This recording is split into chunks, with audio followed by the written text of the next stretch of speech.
And welcome to the Investing GH webinar series. My name is Eric Baniapo, your host for today. The brand Investing GH is a leading provider of financial news and education in Ghana. Our news, magazines, and webinars have been delivered to thousands of people in Ghana and beyond. Today's webinar is a continuation on our How to Build Wealth series and focuses on strategies to increase your earning potential. We are streaming live on YouTube, so do well to ask a friend to like and subscribe to our Investing GA channel to follow what we do. To take us through the discussion today, joining us again, we have Dr. Ohene Kwapong. Dr. or preferably called Oak is the founder of the Songhai Group. He was formerly a vice president at Dutch Bank and GE Capital and a senior vice president and treasurer of the New York City Economic Development Corporation. He started his career as a senior AI researcher at ExxonMobil through Microsoft, where he led the CSI program to address the risk of Linux to the franchise. He holds a PhD in nonlinear systems engineering from Columbia University and an undergraduate and graduate degrees from MIT. He also has an MBA from MIT Sloan School of Management. We will begin today with a presentation from our speaker, and then we will take questions from the audience afterwards. Kindly direct your questions by typing them here or leave them under the comment section on our YouTube live stream. We would also provide a moment to have you speak to ask questions. To do this, please raise your hand when due, and you will be unmuted to ask your question. Thank you very much for joining us today. And on that note, I would leave it to our speaker to take up the presentation. Okay, good morning or good afternoon. Eric, how are you? Hello, Oak, I'm doing great. Yourself? I'm doing well. So how long do I have? How long do we have? Let's say an hour tops. Okay, so an hour tops. All right, cool. Okay, so I'm going to go. Let me share the let me share my screen here. And I think okay, so you can see my screen. Let me okay, so you can see my screen now, right? Yes, we can. Okay, so let me do this this thing about turning off the annotation. I think it's in meeting settings. And okay, okay, so annotations is turned off. Okay, cool. All right, how's everyone? Could I hear some hello from the wilderness? Do we have people online? Yeah, we do. Okay, all right. So I actually asked a couple of people to join me. So later on, they will actually join the program because I actually wanted them to share some key ideas. And one of them is actually a guy called Kojo Siao. Kojo Siao is actually formerly a senior banker at Bank of America. And then the other person is a guy called AJ Ajuman Secher. So Ajuman is currently also a senior vice president at JP Morgan. So I will have them join later on and sort of add to my voice here.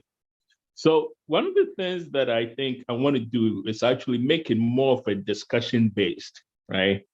Meaning that as we go along, I would love for people to actually ask questions, because I think when you ask questions and we actually engage in discussions, then we are able to actually get to the core of some of the things that are very important to you as an individual, and also some of the key ideas that you actually have in building your own career and in building your own business or whatever you're doing right now. And then we can actually engage in much more vibrant discussion. So please feel free, be very easy, straightforward, ask whatever questions you want to ask. But let's start with this whole concept of that you see on the screen here. On this screen here, that I have a statement here. It says, never go to a doctor whose office plans have died, right? There's something about this statement that I like, that I want to use to sort of capture your imagination about what we're going to talk about, right? The first presentation we had about 3 weeks ago, it was really on just taking a step back and thinking about wealth creation, and sort of how you get your mindset in a frame that basically allows you to begin that journey, right? This time around, we're going to hone in specifically on you as an individual, on I as an individual, and what are the things that we can actually do to actually change what we stand for and what we can earn with our own lives. The most treasured and the most valuable thing that you have right now is your life, and the fact that you actually are breathing. You're a bowl of basically wealth being discovered, right? So never go to a doctor whose office plans have died. Why? Because any doctor whose office plans have died, the level of care, the level of detail that they have for their surroundings is non-existent. And a doctor like that, chances are they will never have the same level of care for the treatment they give you, for all the things that they prescribe to you, right? And as we go through the presentation, I'll keep coming back to this idea, because as you go along in your career and as you begin to build, your wealth, it's very critical to pay attention to the things that come into your life that actually destroy value, and the things that come into your life that actually build value, right? And that's what we're going to actually go through today. Yeah. Okay. I have this blank page. If you remember the last time, if you had joined us for this conversation, we actually did something that I want to repeat here. And it's this diagram that I want to draw. So this is when you're born, right? And this is when you die. So birth and death. Nobody knows when this is going to happen. However, we all know when this happened. So we have checked it off. We all are alive today. We know when we're born. Somewhere along this y-axis is what I call your worth, right? And basically the way it goes, we said the last time, is like this.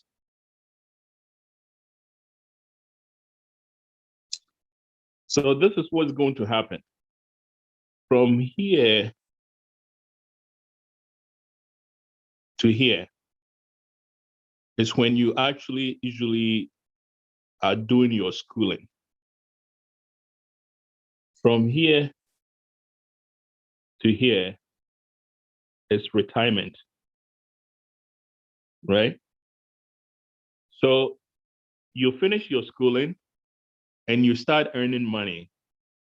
Somewhere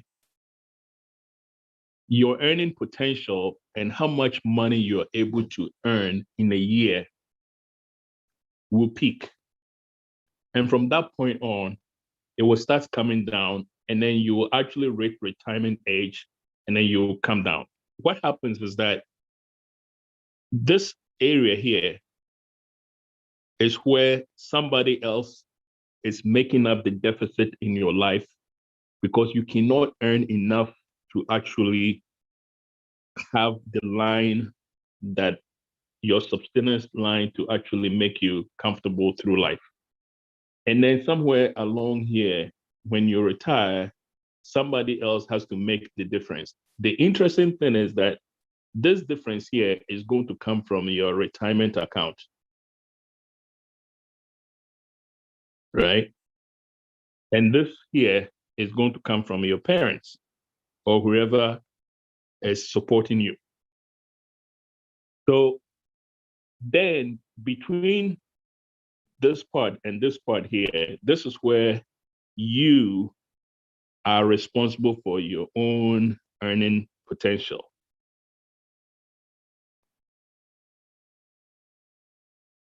And so when you get out of school and you start working, the studies, typical average studies have shown that when you actually get out of school and start working, there's a period of about 10 years that you have to establish, on average, an optimal earning potential. If you do not establish that earning potential, it becomes very difficult then to raise your earning potential beyond that, right? Now, you can do things to actually change the curve and probably make it such that if you take a look at this, you actually can bring forward that peak and then have a chance to maintain it such that it never goes below. So even in your retirement, you're still earning money, right? So what I want us to really talk about today is really this, between this here and how you shorten the 10 years or you get to the average such that you are able to maintain an earning potential that basically makes it very comfortable for you throughout the rest of your life and build wealth from generation to generation, right? Any question on this? Please feel free to ask any clarifying question or anything that you feel like has struck your mind and you want me to clarify. So can we move on, Eric? Yes, please. I think we can move on. Okay. So go ahead. yeah, so I want to tell the participants, so please raise your hand, just as Oak is presenting. Raise your hand, and then we're going to unmute you as Oak is presenting, and then you can ask all your questions. So please, Oak, go ahead. Okay, all right. So basically, the key question, the key lesson from here, at the point when you begin to work, if you do not get yourself to create an optimum earning potential, then it becomes very difficult along the ways to know how much you're really worth, right? So let me use myself as an example. When I graduated from Columbia University and I started working, my first job at Exxon paid $75,000 a year. That was my first job, right? So at that point in time, I must have been something like probably 28 years old. At that point in time, I knew that I was actually about 24 years old. At that point, I knew that is how much I'm worth, right, per year. So you have to establish the first 10 years, you come to a point where the question is, how much are you worth here? And then how much would you be worth at the maximum, right? So at every point in time, I want you to think about, even currently, what do you think you are worth in terms of your earning potential? If someone was going to actually employ you, what is the number in your head that you feel like you should actually be paid, right? So that's what we're going to discuss. Right. Okay.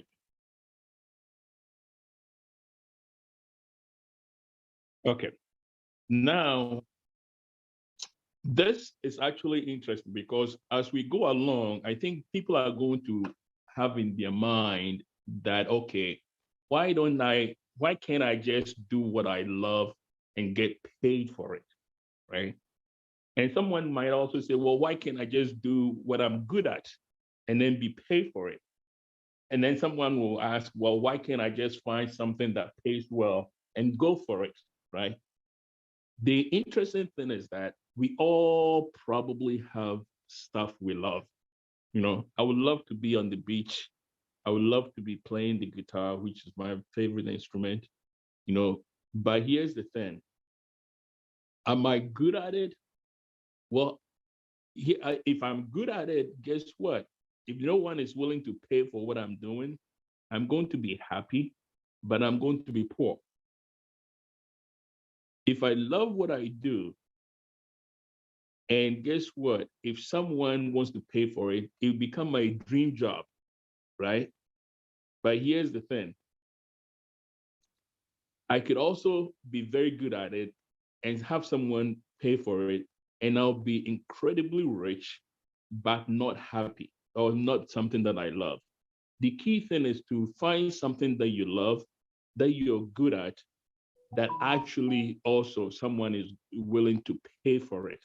And so this is the bucket that the stuff that we're going to work through, we're going to try and get ourselves into that bucket where we get ourselves in a position where what we are actually doing, we're very good at it, we love it, and guess what? Someone is willing to actually pay premium for it, right? So changing this thing is okay, cool. So now let's take a seat back and just think about you and each of us, right? There are these 13 questions I want you to think through as we go through the rest of the presentation, right? The first question I have for you is this: what do you want to be known for, right? You as an individual, what do you want to be known for, right? And then put that aside and then go to the next question that asks, what are you known for? There's stuff that you want to be known for, and then there's stuff that you are known for, right? And the question is that the same as what you want to be known for? 3, what do you really stand for? What do you really stand for? 4, what past experiences have you had that have actually shaped who you are today? What experiences are you really bringing to the table? 5, what makes you different? There are so many people who are all just like you, who all have gone to the same school as you have. They have the same degrees as you have. They're looking for the same job that you are looking for. So what makes you different? 6, how have you been successful in the past? Are there stuff or events or deliverables or stuff that you've done that you can point to and say, this is how I did this successfully? 7, what kind of problems do you solve? If I am going to write a check for you for hours that you spent on my work, on my job, then let me ask you, what kinds of problems do you solve to deserve me writing a check for you? And then who are your role models? Can you point to people in your life that are actually role models for you as you go through your career? Have you demonstrated impact? 9. 10, what are your areas of expertise? What really are your areas for expertise? 11, how recognizable are you? In the midst of the pack, how recognizable are you? 12, who should know about you? 12, who should know about you? 13, what is your greatest professional achievement, if any? So these 13 questions I want you to just step back and think about them and sort of see how you answer it for yourself. Now, why are these 13 questions very important to me? I will share with you an example that actually triggered me to really value these 13 questions every year in my life. There came a point in time in my life when I actually had gone and worked for several companies that I wanted to do a startup, and I was living in London, working on the job, did not know how to actually join a startup, but I had a group of people that I had actually become friends with. Someone made an introduction to me to a group of Microsoft folks. That time I wasn't working for Microsoft, I was working in banking. And we had a discussion. That whole discussion and the communication I had with them led to a point where they invited me to join their startup as a founder. So I joined the startup, and when we sold the company, I was then invited to basically come and interview with Microsoft. And I remember going in there, spending a whole day. And the way Microsoft interviews are structured is you basically start from the day, and you basically start from the first person up through the day. As the day goes along, if they really like you, they keep asking you to go and see the next person until the evening. If they don't like you or they feel like it will not work, then they cut short the interview and they send you home. I went there at 8 a.m. By 6 p.m., I was sitting outside the doors of the CFO as the last person to speak to. 7 o'clock, the interview was done, and I came home. And I got the job. I remember my first week on the job, there are several times I had discussions with different senior people about different problems that needed to be solved. On one of those occasions, I was sitting at my desk when I got an email, and the email basically was from one senior guy called Bill Poole. And Bill Poole has sent an email to Bill Gates telling him that the problem that we've been discussing, there's a guy that he's met that he's put on that problem, and he thinks he's the guy to actually solve that problem. And that was me. Now, how did I get to that point where another person will send an email to his boss telling him that he's found a guy who's going to help deliver his problems, right? Now,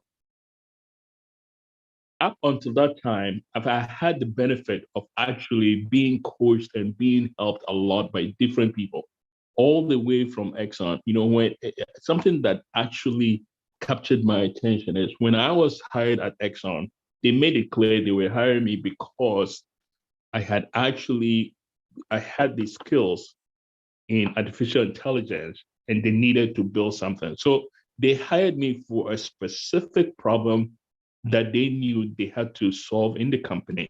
So obviously that means when you go in, a lot of these questions get answered. So similarly, when I saw that email, it was very clear to both the senior people who I worked for that they knew what kind of problems I could solve. They knew, number four, what experiences that I've had.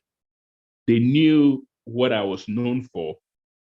They knew a lot of things that gave them comfort that indeed you are bringing something to the table.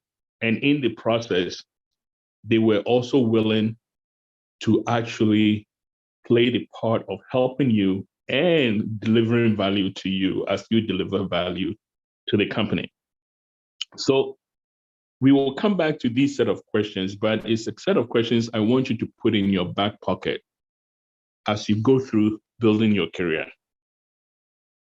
It just so turns out that, in 2020, there was a study that came and looked at in 2015 compared to 2020, what the top skills are that basically creating an incredible careers for a lot of people, and a lot of people actually finding value in their careers, right? So these 2020 skills is what I want us to talk through with the rest of the presentation. Number one, the idea of complex problem solving. If you are going to increase your earning potential in your career or in whatever you do, people have to know that you can actually solve problems. People have to know that there's critical thinking. People have to know that there's creativity. People have to know that you can actually manage and deal with people. People have to know that there's an emotional intelligence, there's judgment, you actually care about service, customers, and you have what I call cognitive flexibility.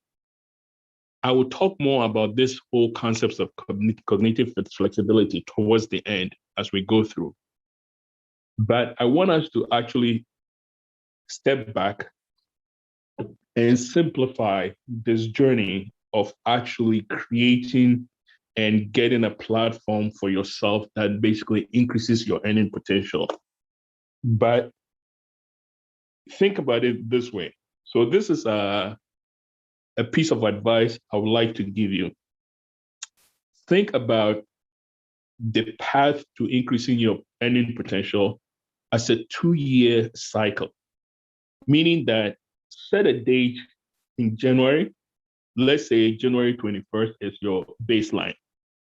And then every 2 years, evaluate where you are, how much you're earning, what are the things that you're doing, and whatnot. And as we go through the steps that we will go through every 2 years, I want you to use it as a checklist to see how you're progressing so that you can recognize when you're falling behind, when you need help, and where to ask for help, right?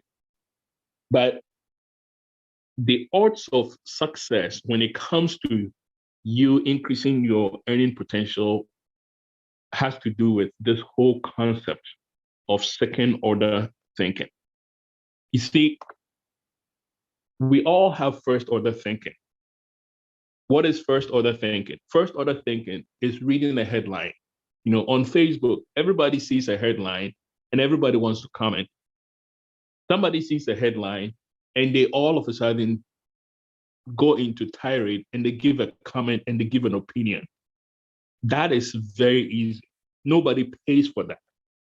If you are someone who you get hired into a job, you're very good at actually identifying problems, pointing out issues, calling out people's fault, calling out people's mistakes. You will see your earning potential go down and down and down and down and down. And you will literally not go up in your career. That is first order thinking. Second order thinking, however, involves going a step further, where you really understand the details of why things work and why they do not work. And you bring that into the way you engage, the way you problem solve, the way you deal with other people. And we will go through a bit of that as we go along.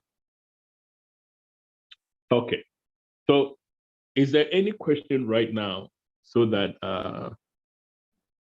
I can actually? So let me ask a question. Kojo Ferrata, are you on there?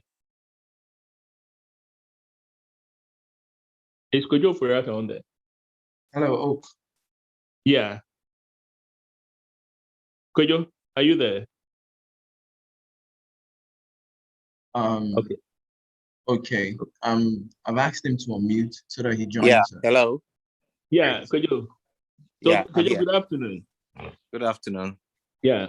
So let me quickly introduce Kojo so that as we go along, he can also add some comments to it. So Kojo, myself and Kojo, classmates, we were at MIT together.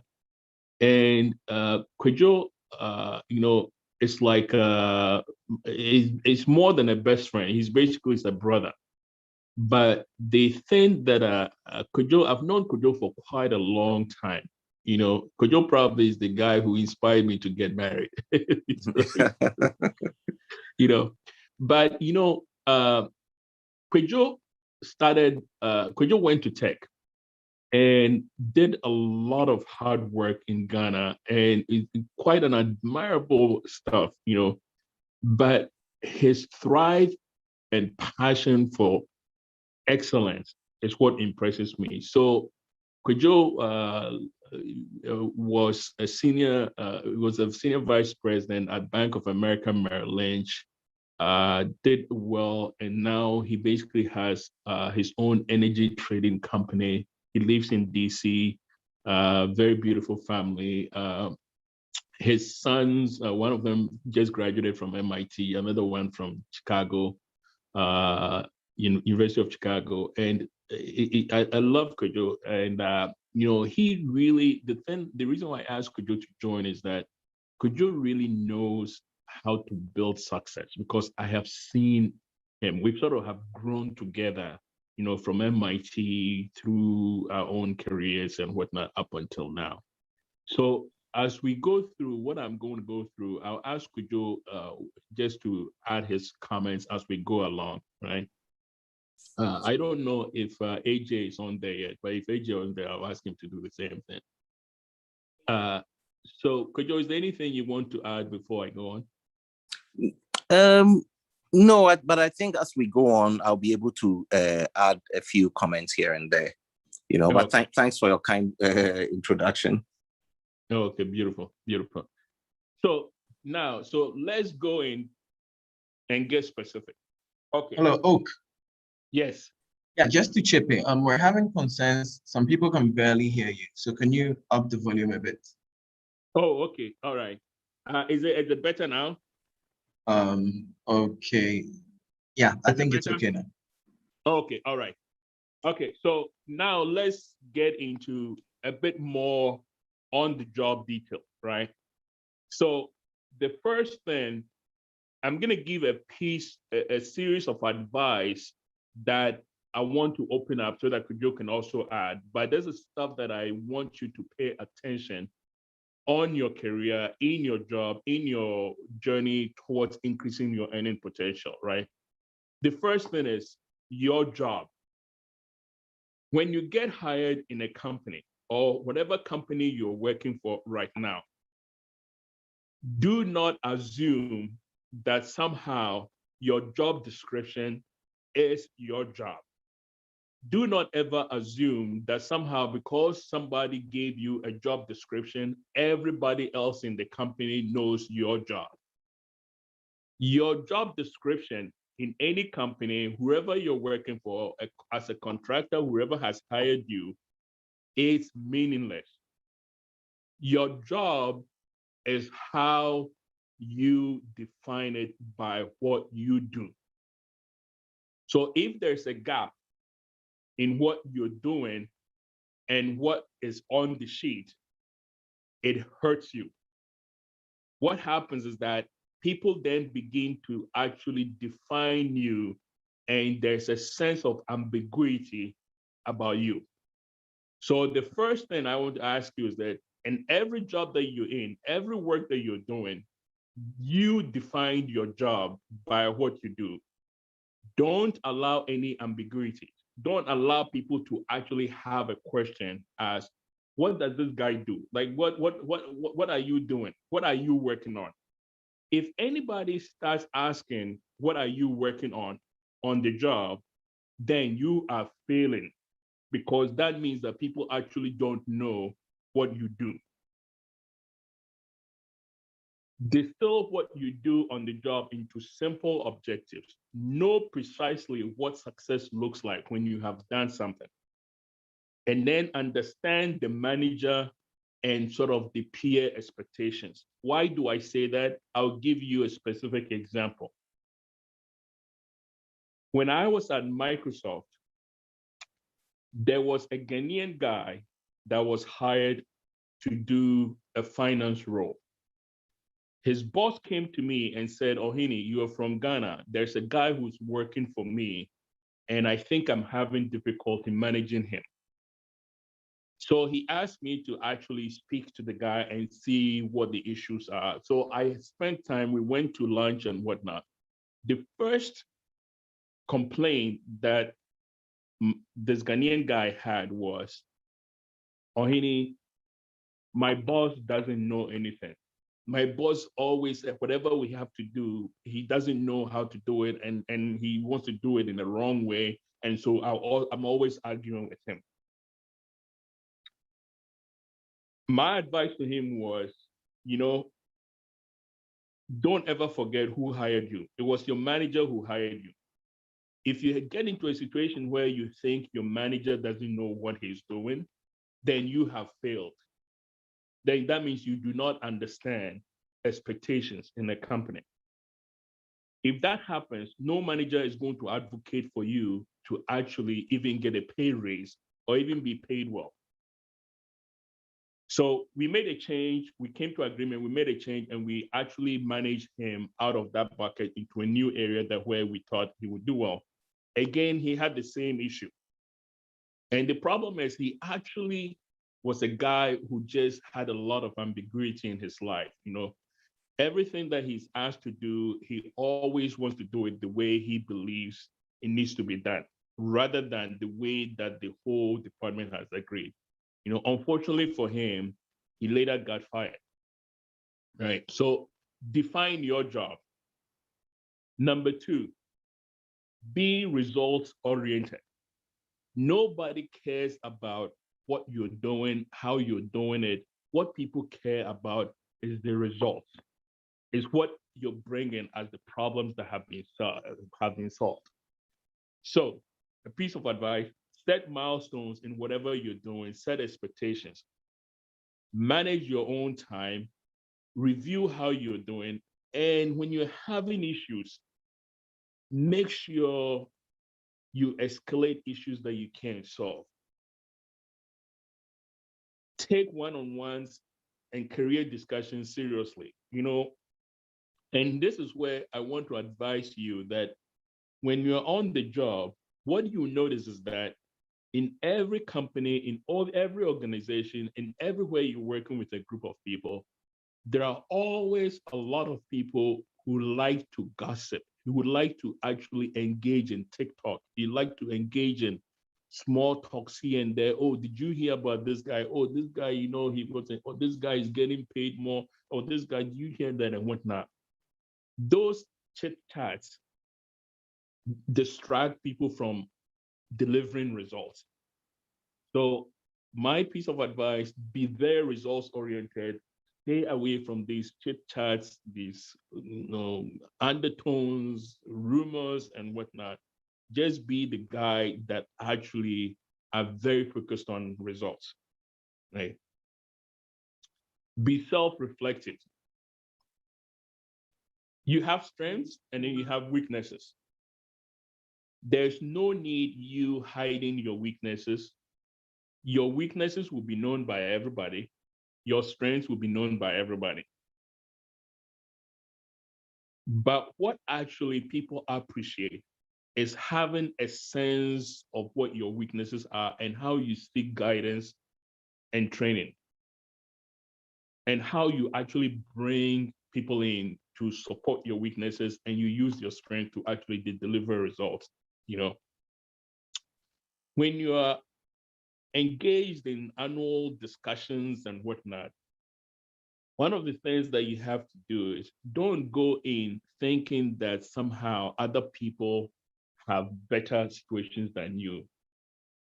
Take them seriously and be very self-reflective, because that is how you begin to get a sense of where people actually bring you, where they know that is a fit for you. Number 4, communicate, communicate, communicate.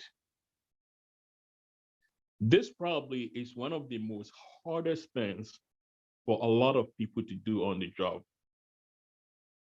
because the talking behind people's back, entertaining rumors, unnecessary chit chats, and thinking this person has done this person has done this, and whatnot, all become a sidetrack to this.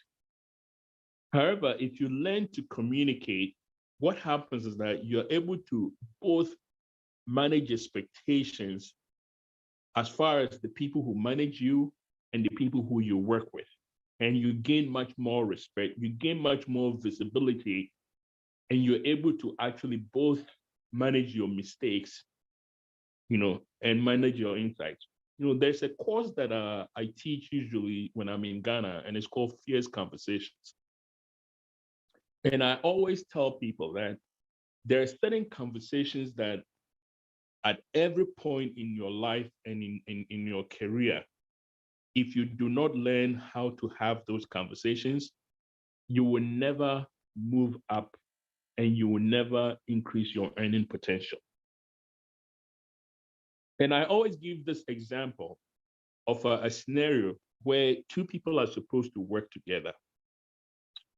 They both have managers, and their managers gave them a joint project to work. So it was Kofi and then Efua. So Kofi and Efua, the next morning, stayed up all day working on the problem. And then about 7, 8 p.m. in the evening, their bosses came in and said, hey, we want you to present to us in the morning at 6 a.m. So when it got to about 9 p.m. the night before, Kofi and Efua had a discussion. They said, okay, it's late. Let's come in 5 a.m. in the morning and then try and work through that, right? Kofi said 5 a.m. is too early for me. So Efua said, okay, how about we get there at 5:30 so that 6:30 we can get ready and then go in and do the presentation. So the next morning, Kofi came in around about 5:30. When Kofi got there at 5:30, the meeting already had started. And he walked into the meeting and Efua had just finished presenting. And Efua came out and said, oh, by the way, the meeting is over. It ended at 5:30. Kofi's response to Efua is, oh, wow, okay. Well, I guess I missed the meeting, right? The question I always have for participants is that if you are Kofi, what kind of conversation would you have with Efua? And the fact of the matter is, if you do not know what conversation to have with Efua that morning, what just happened, where a presentation happened, where your bosses were expecting both of you in the room and only Efua was there and you did not show up, that would define your career for the rest of your life. It will hinder your upward mobility. No one will be willing to promote you based on that, and it would define you. There are similar things that happen around you all the time in terms of how you interact with the work you're doing, the people around the work you're doing, the expectations others have, and whatnot. Communication at the heart of that is what makes one person successful and another person fails. So don't ever forget, at every point in your life, in your career, there are a set of conversations at your level that if you do not master them, it's very difficult to move up, and it's very difficult for anybody to actually feel like they can actually pay you more, right? Number 5, prioritize and then do your best. There's nothing as disorganized as someone who you've asked to deliver something where they have no idea where to start. If that happens, then you've basically lost you basically have created a set of ambiguities that people basically have no idea what you're going to deliver and what you're good for, right? You have to learn to determine what is essential. You have to learn how to set expectations, and you have to learn how to keep focused. Number 6, trust others. Trust others. Very, very critical. On Wall Street, there's a saying that when the time comes when people are being given bonuses and you get your number, do not look at somebody else and point to them and say, how come that this person got that number? Or how come is he getting this? And how come I am not getting this? That is the advice they give to every young person starting their career on Wall Street. If you do that, your career will be cut short. Point in case, working in London, Deutsche Bank, a fellow Ghanaian was employed. That time I had been there for 3 years. This guy comes first year. We go to lunch. It was actually the time for bonuses. And I asked him if I had his discussions with his boss and how things are going so I can advise him. He said things are going great. He had discussions with his boss, and his comment was that he had heard that there are other people who are also throwing out numbers in terms of their bonus.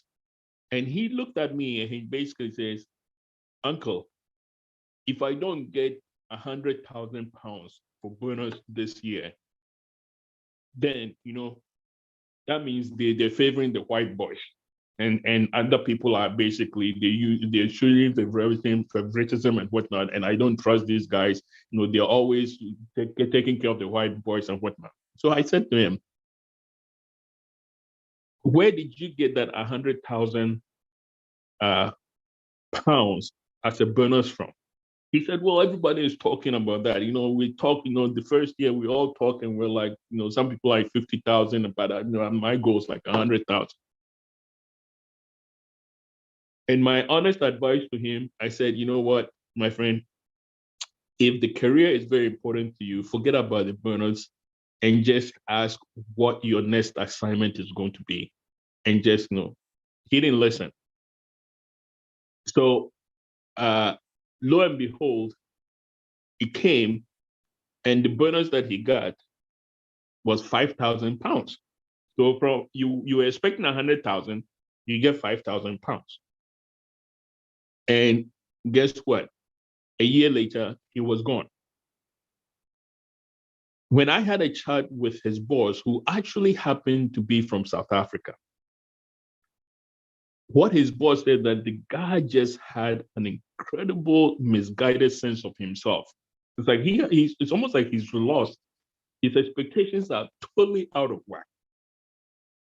And that's because he really did not trust others. He was always looking at what other people are doing and basically using that. So don't second guess other groups.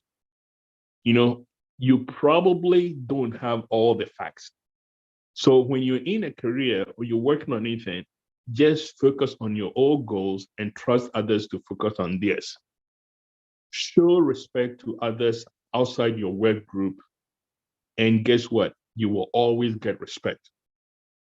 If you want to move up and increase your earning potential, then pay attention to this.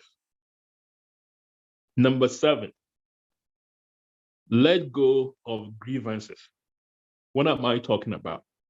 We all start jobs and start contracts and start projects and start work, and we work with people, and we all have issues that will come up. Oh, he did this to me. Oh, he didn't, he sent me this and he did this and he did this. And the worst kind of all these grievances, which I want to encourage you to think about, happens through email. Somehow you sit behind your computer and someone sends you an email where they're saying you forgot to do something and you did this and you did this, and guess what you do?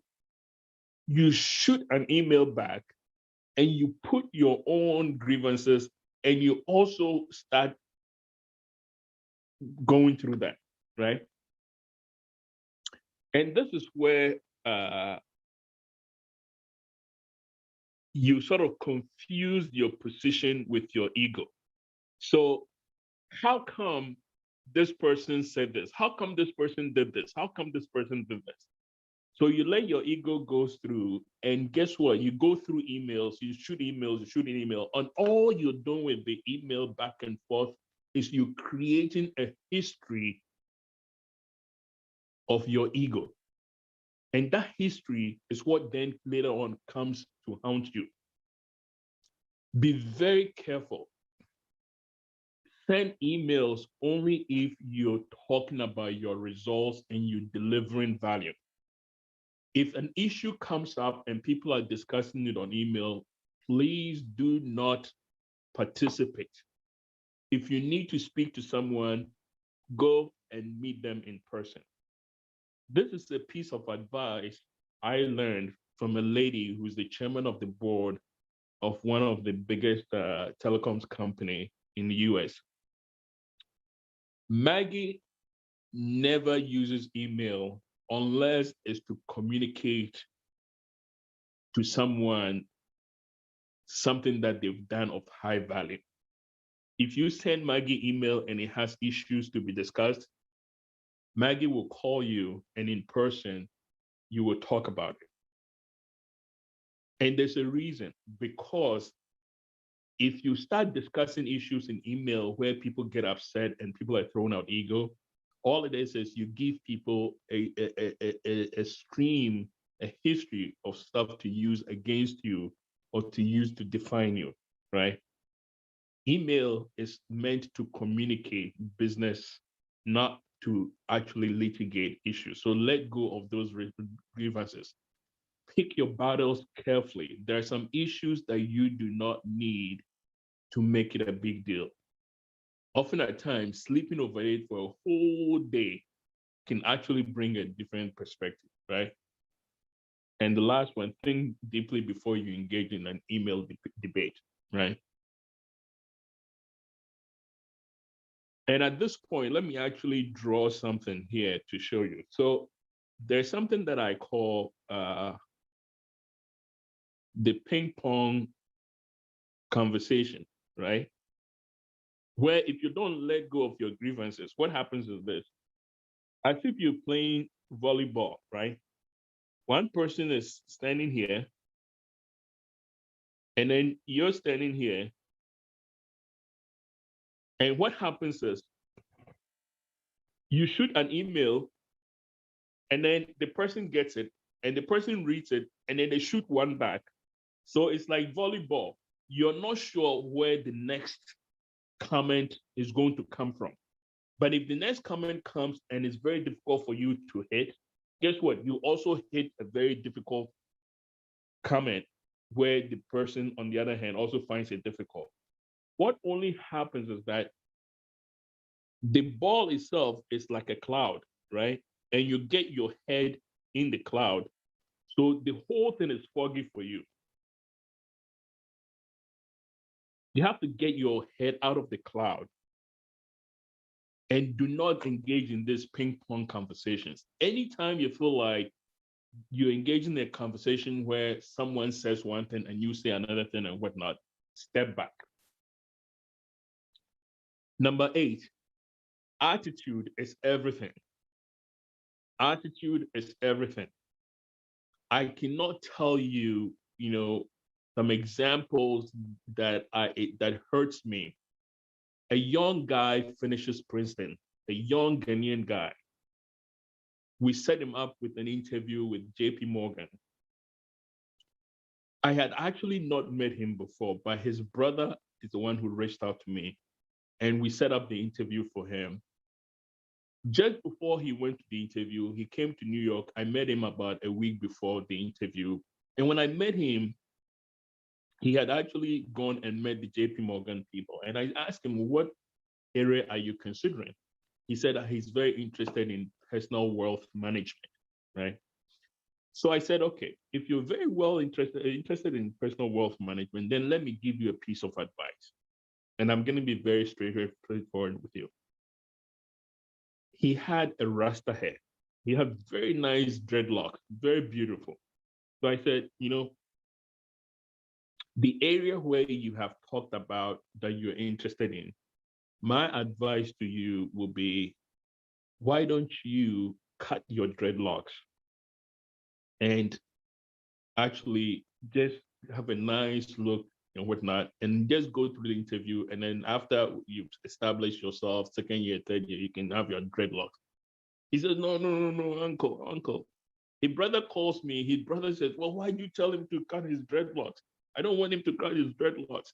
He's African. He should show his heritage and whatnot. If they don't like the dreadlocks, then they're being racist and everything.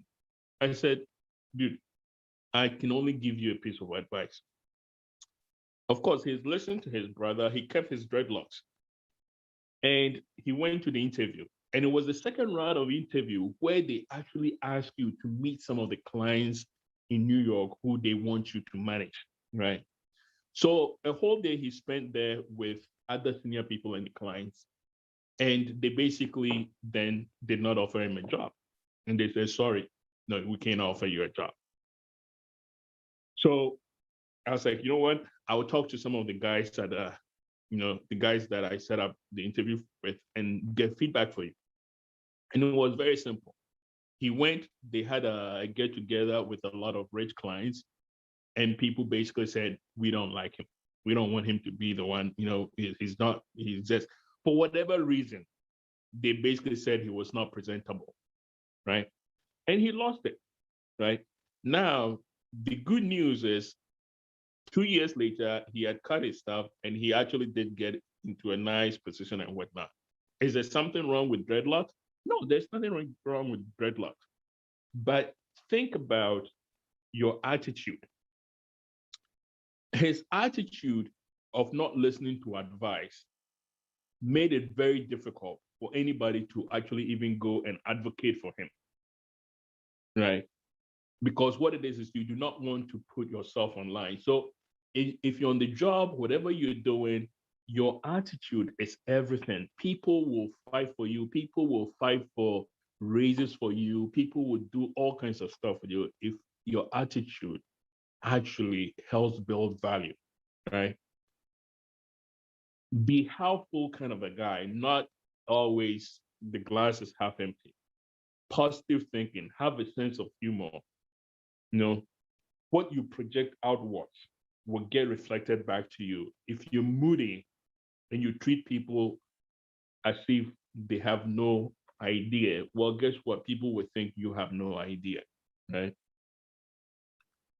Know what is really going on. There's always politics in everywhere. Who are your allies? Who basically will be on your side? Be somebody who actually shoots straight with people, and then get somebody who actually can mentor you.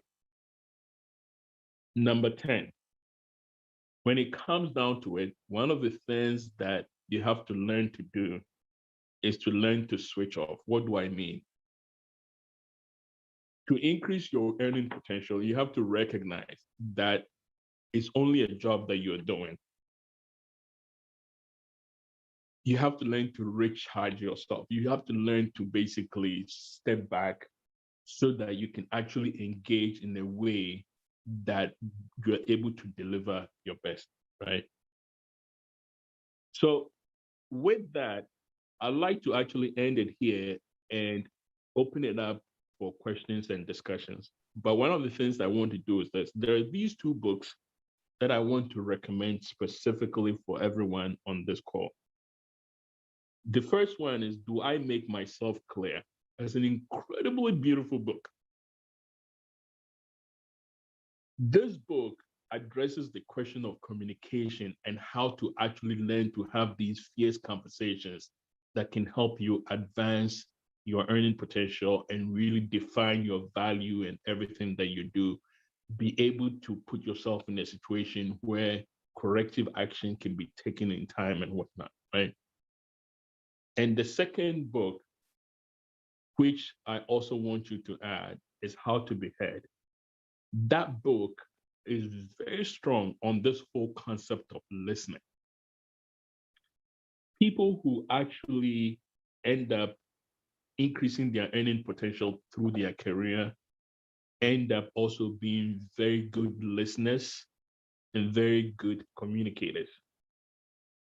So with these two books, let me end it here and sort of open it up for questions and discussions. I have Kojo here to help me through that. Oh, wonderful. Thank you so much for the presentation, Oak. Just as you ended and as you mentioned, we have people raising their arms to ask questions. But before I unmute them to talk, we kindly entreat you to like and subscribe to our YouTube channels to support what we do. There was a question about if the presentation slides will be sent to the participants. Yes, it will, but we need you to sign on to our page. So visit www.investinggh.info, log in with your email address, and then you can receive all documents that we share through our webinars. So I'm going to start by muting some of them. I'll start with Ajiman. Ajiman, can you please unmute yourself? Hello, Ajiman. Yes, hi. Good afternoon, good evening, Ghana. My name is Ajiman here. I actually am a VP currently at JP Morgan. Such a great session there, Aku and team. My question to you is, what if somebody's in a position where they don't know exactly what they want to do or what they are good at? I think that was the first question that you put on the slide, on the 13-point question that you were asking. What if somebody's here that is confused as far as what they're really good at, or what they don't know what they're good at because they currently are in a role where they are not maximizing their talent? So how do people figure out what they're really good at? Oh, okay. That's a very, very great question, right? So obviously what you're good at is going to show up in the outcomes of the projects and the results and what you work on, right? One of the best ways to actually figure that out is to actually have what I'll call these one-on-one conversations with your manager, right? Now, what most people would tend to shy away from is that, if you have a one-on-one conversation with your managers, right? Your manager is the one who can also turn to the people on your level, your whole 360, people that you work with, people in other departments that you basically communicate with. Your manager is the one who can go and get very, very behind the scenes, unanimous decisions, sort of feedback, and come back to you and frame the issues for you, right? So that is the first way you basically do that. And then the second way you actually figure that out is that you are going to have these annual sort of reviews and whatnot, right?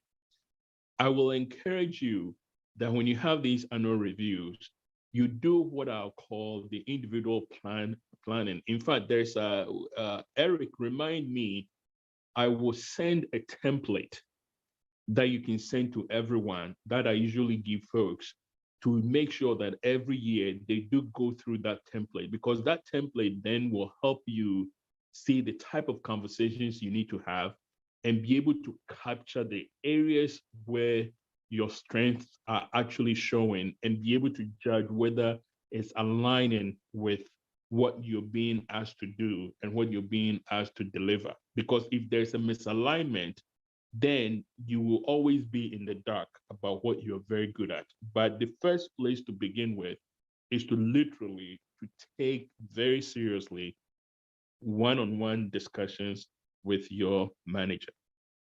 Right.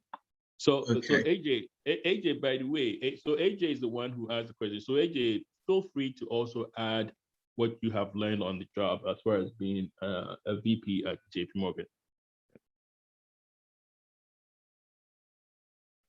All right. So again, thank you so much for clarifying that, Aku. One of the things that I'll share on that note, just to add to what Dr. Aku said, is most companies do offer something called a skill assessment, kind of like a template, right? And most companies do have that. If they don't have it, you can also find it online as well, where you can actually go through a series of questions, right? It's more like a personality trait, just so you understand the things that really tick you, things that get you moving, right? Being an extrovert or introvert. Do you like to be around people? Do you like to work alone by yourself, right? So it takes you through a series of questions that really helps you. And I did this, I think maybe 15 years ago. And I realized that, no matter how many times I did it, I came to the same conclusion, that I'm a people person. So I majored undergrad computer science. And being that I'm a people person, every day I sat on a computer by myself in a little small space, and I found myself being very miserable, right? Thank God I had a second degree in business finance, and I was quickly able to transition into the business side where I work with people, right? So having that knowledge on the skill assessment is really important in helping you drive your career. Number two, you have to own your career. Gone are those days where they will come to you and tap you in the back and say, John, you've done an awesome job. We are going to, give you a promotion. Barely do companies do that. You have to set expectations with your manager. You have to hold your manager accountable, and you have to own the career path. Most companies have a platform called the performance management and also the career development plan. You have to let your manager know a clear expectation as far as what my plan is, how often we are going to be meeting, right? It's more like an action plan. Are we going to be meeting weekly? Are we going to be meeting quarterly, right? How often do we want to meet? Depending on the type of assignment that your manager is giving to you, right? Having a mentor goes a long way. Nowadays, companies are forming a platform called iMentor, where you get to meet with other people in places where you want to be, right? And you don't have to necessarily go there, but you can call the person and ask questions within the organization. So these are some of the things that we do within JP Morgan.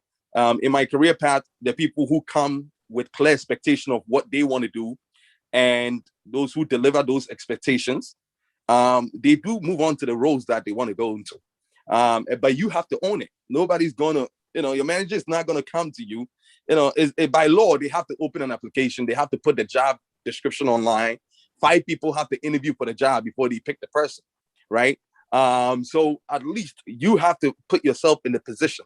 You have to set yourself and look and feel like that person that you want to be in that role. You always have to think ahead. You always have to plan your career. You always have to make sure that you are meeting with your manager regularly to do what I call the 360 conversation.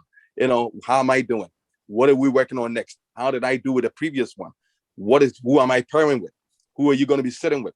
What am I working on this week outside of my job scope, right? So all while you're doing this, you're still performing. You have to transform while you perform. And you cannot sit still. You have to be able to multitask. But the most important thing is you owning your own career and taking, being accountable for your own career and holding your manager accountable as well. And I think that's the main thing that if I was to walk away from this, that's the main thing I'll tell you. You have to own it. Nobody's going to come to you. Right. In fact, let me add something that when AJ was speaking, it actually came to mind. There's a piece of advice I want to add. If you want to deliver value to your career in whatever you do, I had talked about this whole idea of second order thinking. You have to be a person who actually knows how to touch work. What do I mean by being a person who knows how to touch work? So there's a gentleman called Paul Ninson. So I met Paul in Ghana, and Paul at that time was a photographer, right? He graduated from Tech. He had a very good gig in Ghana where he was just going to parties, taking pictures and whatnot. And at that time, we were doing this practice school for the banks in Ghana. And I met Paul and I asked him what he does. And he basically says, hey, he's very good at taking pictures. So I said, okay, well, why don't you come and take pictures at the event that we're going to do? When Paul came, not only did he take the pictures at that event, Paul basically told every senior person at that event that he's not going to charge us and all the pictures are free. And he did an excellent job, did the pictures, presented it, sent copies to all the banks that were involved and whatnot. And then Paul said, Doc, I want to actually come and work with you guys just to learn about what is it that you guys are doing. So we basically took him on as a dedicated photographer for the whole practice school events. As Paul was doing this practice school with us, guess what? He was also learning all the stuff that had been presented to the banks. Paul was paying attention. It got to a point where the different banks asked him to come and do different gigs and whatnot. To cut the long story short, Paul was somebody where if you assign something to him, he comes back to you 3 times the work that you had assigned to him. If you ask Paul to actually edit a website, he comes back to you, fully developed website, and delivers it to you. Whatever you gave him, he over-delivered. Even to a point that Paul then got the invitation to cover Prince Charles when he came to Ghana, to cover Flagstaff House, to do all kinds of stuff. And then Paul said, hey, I found a program in New York that I want to apply to. So from Ghana, Paul applied to that program. The head of the program spoke to me. I went, submitted my recommendation for Paul.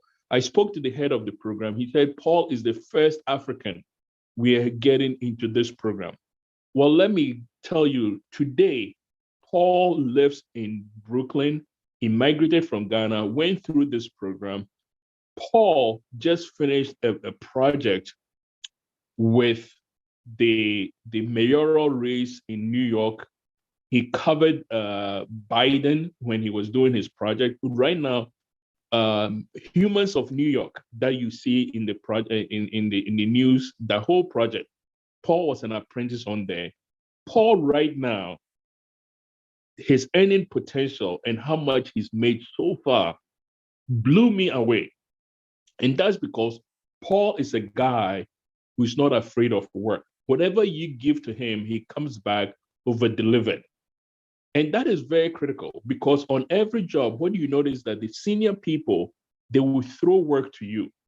What you end up bringing to them will also determine whether they're also going to go to bat for you when they need to fight for you, right? So never forget that. Never be afraid to touch work.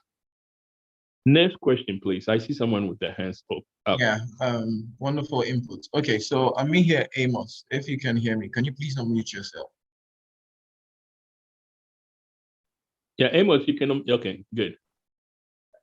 Hello, good evening from Ghana. Yeah, please. Mine is about communicate, and then attitude is everything. I guess when Mr.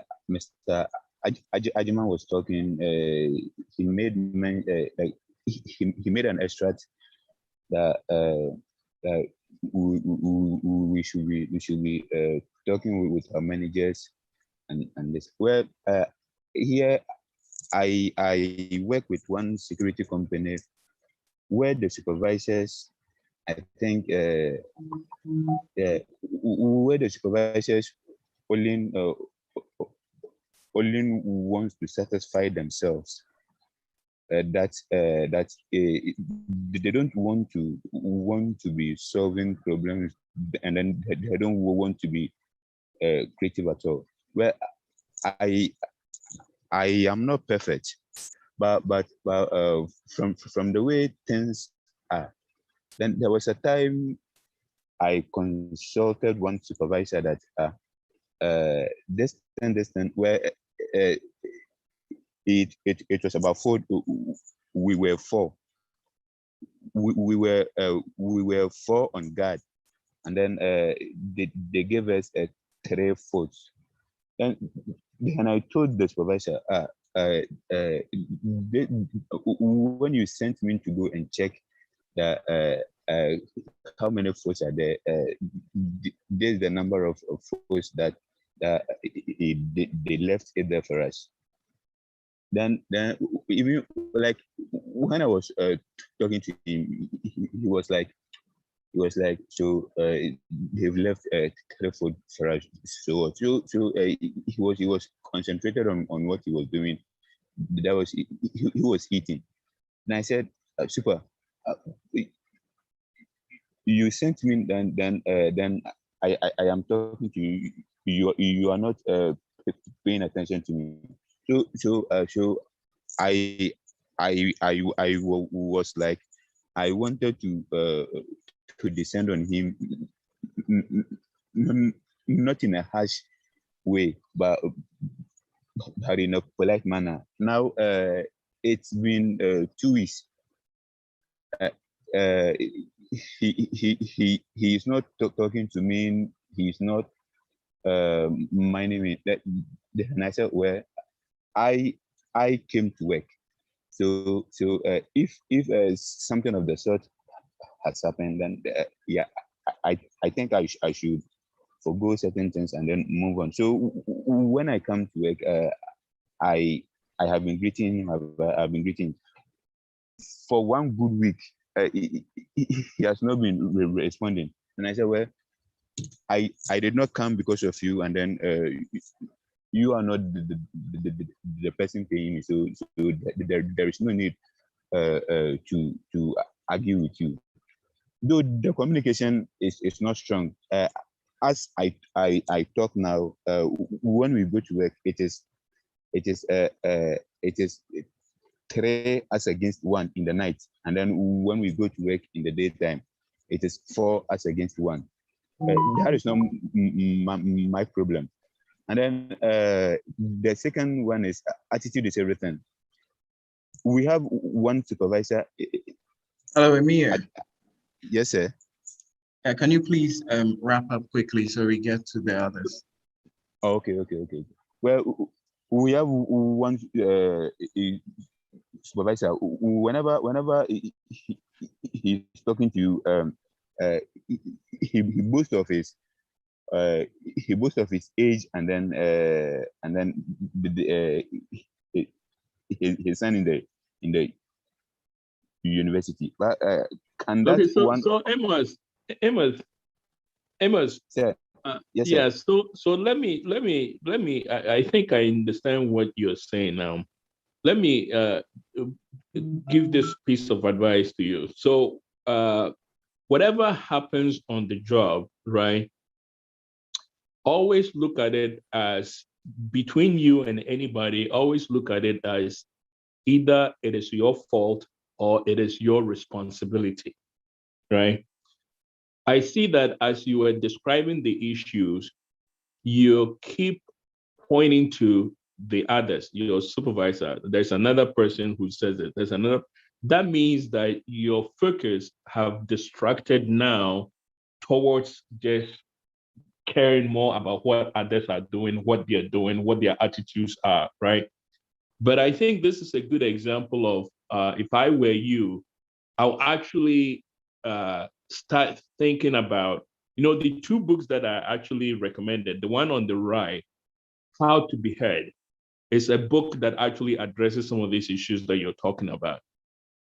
Make sure you're not getting yourself caught up in this whole ping pong conversation where somebody says something and then you also say something, or somebody says something and you also say something. Take a seat back and think about your own career and what you want to be known for, right? If that environment is not an environment that you are happy in, then of course you find a different environment. But if it's an environment that you are actually happy in, then I think you have to start rethinking your relationships and basically focus more on yourself and what you do. Because I think you're getting caught up in what other people are doing and whether you like it or don't like it and whatnot. And that is a distraction, right? Next comment. Next question. Doc, if you don't mind, let me intervene on that point real quick. Right? Most of the time, there's a difference between a job and a career. A job is something that you may take temporarily as a stepping stone to your career, right?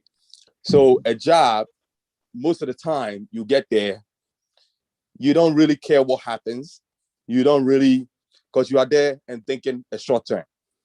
A career, you're looking at something of a long term where you see a growth model, where you see that if I leave this job, the next one is going to be something else. There's going to be an elevation. There's going to be, there's a step in that you can see a ladder, you can see a tier, right? It can easily get very frustrating when you are in a job and trying to make a job a career. There are some environments that does not create a career path for you. And you use that place as a stepping stone, right? To learn everything that you can, gain the skill set that you need to be able to get to a place where you can have a career, right? So I'm looking at everything that you are saying. It seems like they are not open to what you have to share. And, you have so many ideas that you want to do and all those things, and they don't listen to you, right? That could potentially be a job. Maybe you have outlived your potential at that place. Maybe it's time for you to step up and go to a better place where there's more structures in place for you to grow and where they take feedback, right? I don't want to say just you are the problem, but sometimes you get to a place where you feel like you have outgrown your role, right? You want more, and it's not happening.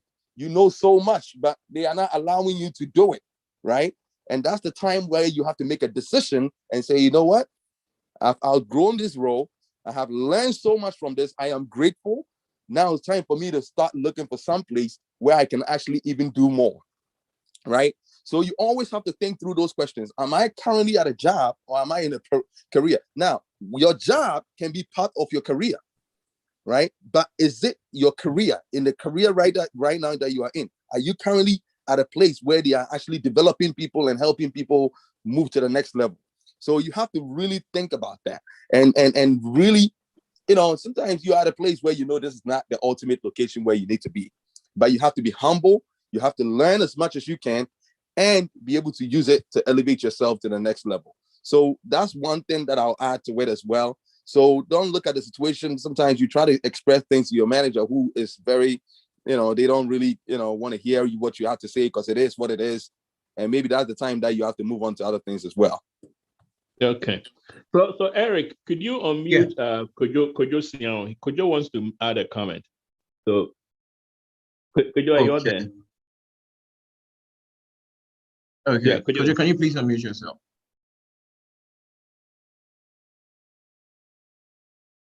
Okay. Can you hear me now? Yes, we can. Okay. Yeah. So I'm going to be very brief. Ohene, great presentation. And I think participants, if you get a copy of these slides, please pay particular attention to everything that he said. I think it will really, really help you in your careers. Second point, the secret to success is to be honest with yourself. Simple as that sounds, many of us are not. We overestimate our capabilities, and if you're not good at a particular thing, and let's say soccer, and you overestimate how good you are never going to be good because you're not being honest with yourself. So you'll get the most out of the presentation you got today if you're honest with yourself. If you're not a good communicator, but then you self-aggrandize and you overestimate your capability in communication, you are never going to become a good communicator. So please, the secret to success is to be honest with yourself. That's one. The next thing is, if you are not humble, you are not going to learn. Without humility, you will learn nothing. And you won't advance your career. There's a lot of arrogance in Ghana. And we Ghanaians, there's a lot of time that we have a whole lot of empty arrogance. It's not good. So please, let's be humble. And if we are humble, there's so much that we are going to be able to learn. If you're humble and you accept your weaknesses, as Ohene said during the presentation, you know your weaknesses, you accept them if you're humble. If you're not humble, the weaknesses will be staring you right in the face and you will never accept them. So please, Let's be humble. And if you are humble, you will listen to others. You take feedback in good faith, and you will learn in that process. The last thing I want to say is that we should learn how to prioritize. Okay. I love going to church, right? But if I'm going to end up spending several hours at church when I have an exam tomorrow, then I'm not prioritizing properly. I use church because I know we are Ghanaians, we all love church, but it's not only church, right? It could be parties, it could be something else, right? But we have to determine what is our priority and what do we value. And each point of the way, you are going to have to prioritize and prioritize very well. So that's what I'm going to, that's all that I have for today. But Ohene, great presentation, and I hope it helps all the listeners. I have to sign off. So I will talk to you later. Thank you, Kojo. Thank you very, very much. Thanks a lot. We'll Okay, talk later. thank you. Okay. So to our participants, please, I kindly ask that you try and be brief in asking the question so we can be able to meet our time schedules. I'm going to read a question. Okay, on the slide about communication, Kofi would obviously be disappointed with Ifwa. Can you give a gist of how he can express his anger professionally to Ifwa and how to handle the situation with the managers? This is coming from Kweku. Oh, okay. So the first point to get to Kweku is that the whole idea is not to express your anger at Ifwa. It's not about expressing your anger. So that is usually the common reaction, right? You want to be angry because Ifwa did not call you and let you know that the meeting is happening, right? But think about it.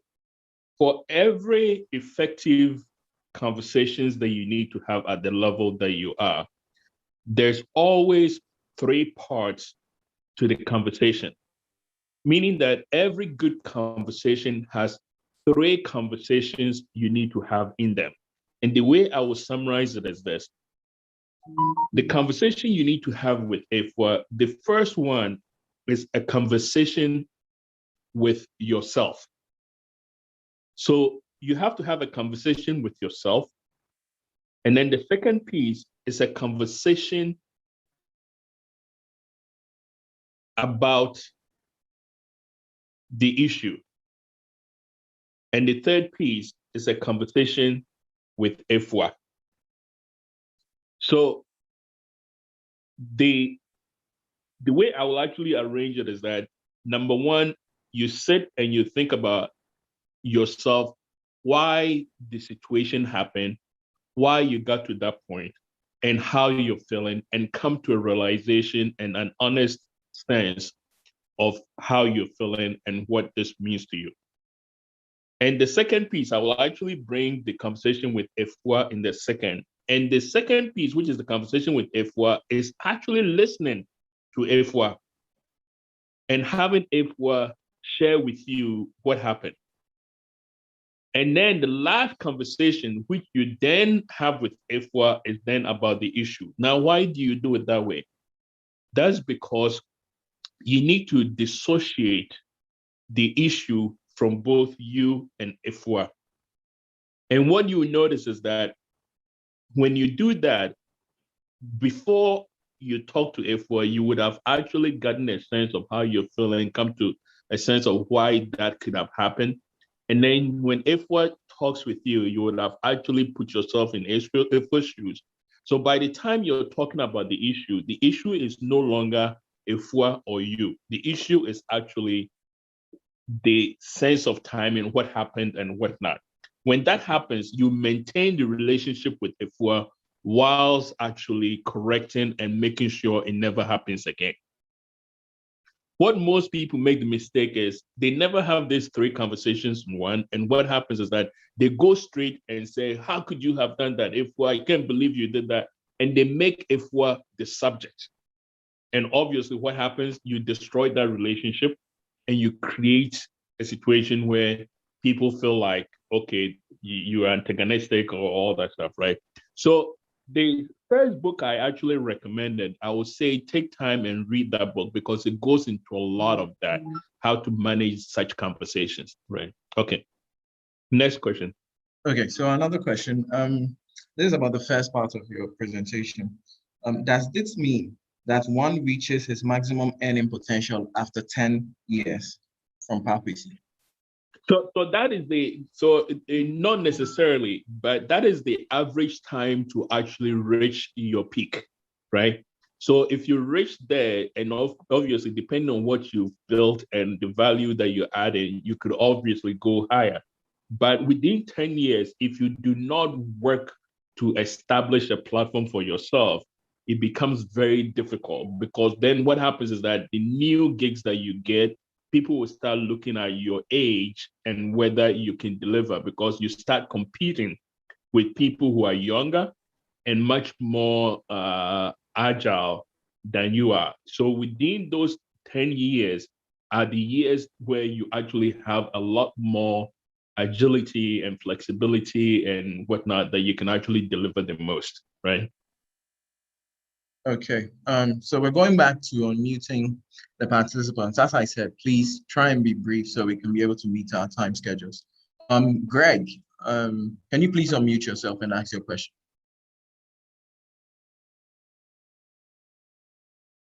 Hello, Greg. Hello, okay, I think we lost Greg. So we're going to Jude Abbey. Hello, Jude, can you please unmute yourself? Yes, hi, good evening. Good evening, Jude. Thanks for the presentation. My question is this.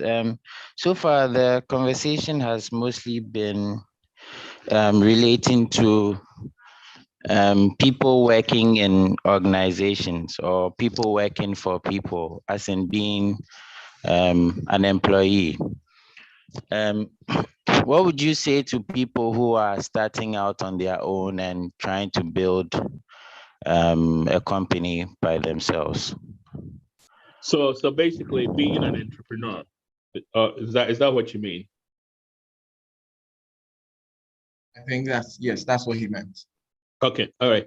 So think about it. If you are an entrepreneur, it's no different. You still have to deliver whatever you're promising people to deliver, right? People still have to know the value that you offer, right? So think about it. When I put a statement at the beginning where I said that I asked you if you will go to a doctor's office when you recognize that his plants are all dead, right? So if you're an entrepreneur, when I first did an entrepreneurship as a founder, the first guy who invested in our company, his name was Vijay Vashi. We spent time speaking to him from morning to noon every day for about 1 week. He asked us several times also to deliver certain things to him. The level of delivery is the same that you have to exhibit when you're working for anyone or when you're a contractor and whatnot. The day Vijay Vashi signed a check for us, he was sitting in his living room, and that's because he had come to trust us and know that we are people who can actually deliver. So think about it this way. If you're an entrepreneur, the journey that you're on, you still have customers, you still have partners, you still have people who are looking to you saying, are you the one to actually pay money to for this, what you claim to be delivering, right? And you still have to communicate. You still have to do all these things. So it's really you that is the focus, right? So whether you're an entrepreneur working for someone or whatever, you still have these relationships that have to carry you through and increase your earning potential, right? Okay. So we'll go to Owusu Secher. Can you please unmute yourself and ask your question?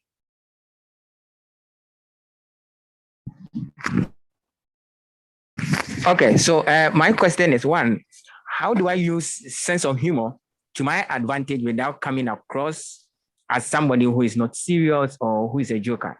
That's One. And my last question is that how do I really identify my career? Because I'm just using myself as an example. I change roles for maybe I get to a job, a few months, I feel it is so routine and monotonous, and I want to leave. I've been changing about 6, 7 jobs in the last 8 years, and I'm getting worried. So I feel I'm not excited or I'm not getting to where I want to be. So how do I identify my career? Then I stop pursuing things that are not interested to me. Thank you very much. Okay. So let me ask you, you said you've changed 7 times. Usually, why do you leave? Do you leave because it's too routine? Yes, when I get there, I get excited, but when I get to the job and I feel the work is too routine, that even if I don't go to work or I don't participate in an activity, I can still write report, I can still do presentation around that. Then I feel I am not getting much, I am not learning much, and I feel like things are becoming monotonous. Then I want to leave and pursue another thing that is more challenging. But I'm getting worried about changing Right. job changing roles. Yeah. So basically, you go to one, you find it not challenging, and then you go to the next one, and again you find it not challenging, right? And you go to the next one, you find it again not challenging. So 7 times you've done that, right? That should tell you that you literally are also, in a sense, you want somebody else to create the challenge for you, and you do not want to create the challenge yourself, right? So think about it. This is where you have to think about how do you become a second order thinker and a second order producer. Everywhere that you are, where you feel like you've actually gotten to a point where the job is monotonous, the thing is, where can you take the job yourself? Is there opportunity there to actually take the job and take it to the next level? Or do you want someone to actually create it for you, right?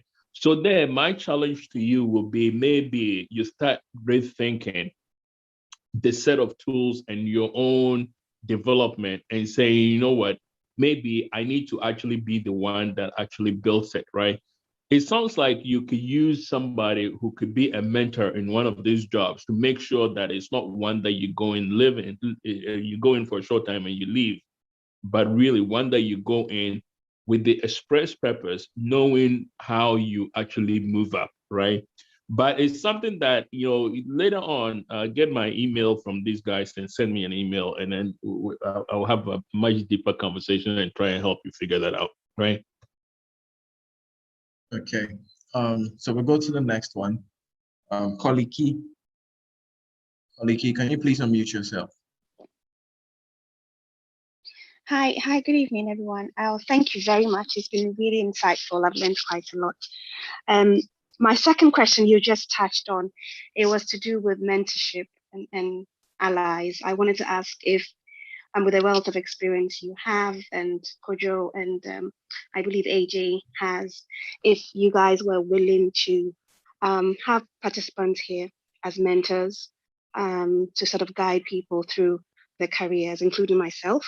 I work in City Group in London, and I think the wealth of experience you guys have will be helpful. But I think you sort of mentioned that briefly now, so that is my first question. Second question was, how do you approach someone for, as a mentor, someone you admire, who, you've followed the career progression, but who doesn't necessarily know you, a senior person? How do you approach someone like that if you want them to be a mentor? How would you advise us to go about such a situation? Oh, okay. All right. So what I would say is that we are happy to, if you want to reach out, we're happy, we can actually offer help. But one of the things that I will caution you is that I will actually say, try and stay away from this concept of mentorship, right? Because what happens is that mentorship often at times, it ends up being so informal, it's not very helpful, right? But instead, what you want is a sponsor, right? Now, what is the difference between a sponsor and a mentor?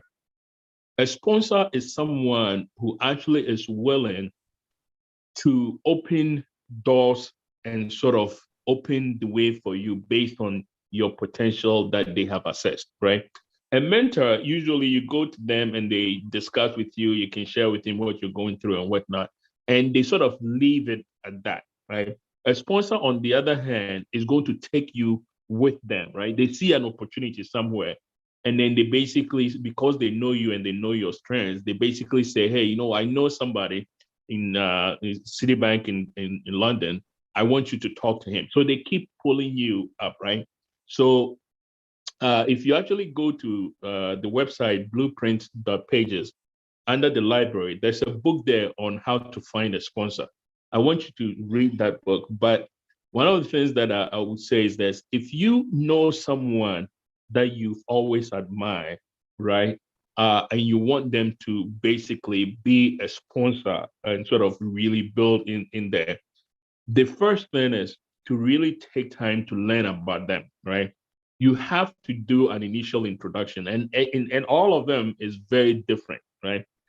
If there's a specific person, I can help you and I can sort of look at their background, look at your background, and be able to offer you pointers as to how to basically make the approach to them and how to basically build that relationship, right?